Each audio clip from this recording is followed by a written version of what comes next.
रुचिताजवळ तुझी खूप छान मैत्री झाली होती, बाहेर आल्यानंतर ती सर्वात आधी तुला भेटली. हो. काय कसं आहे म्हणजे तुमचं माझं bonding? असं होतं की मला कोणाला भेटायचं नाहीये, मला माझ्या टोळीशीच बोलायचं आणि टोळीलाच भेटायचं आहे. कारण की आतमध्ये हे लोक खूप वेगळं वागत होते, जे की बाहेर तेवढं क्लीन दाखवलं जात नाही. आणि म्हणून मला कोणाशी बोलायचं नव्हतं आणि मला फक्त माझ्या टोळीशीच संबंध ठेवायचा होता. सो रुचिता आल्या मी तिच्यासोबत भेटली. रोशन दादा खूप लांब राहतो म्हणून भेट नाही झाली, नाहीतर त्याला पण भेटले असते. आणि काटाच्या बाकी इतर जे सदस्य आहे काटाचे, त्यांच्याविषयी काय वाटतं, म्हणजे राकेश विषयी काय वाटतं, प्रभूचं काय वाटतं?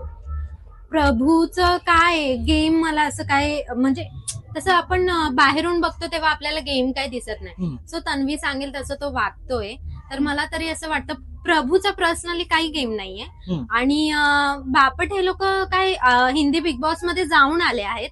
सो मला असं वाटतं की हिंदी बिग बॉस करून आले तर त्यांना जास्त डोकं पाहिजे होतं, तेवढं त्यांना नाहीये आता या सीझन मध्ये. बघू कोण जिंकेल.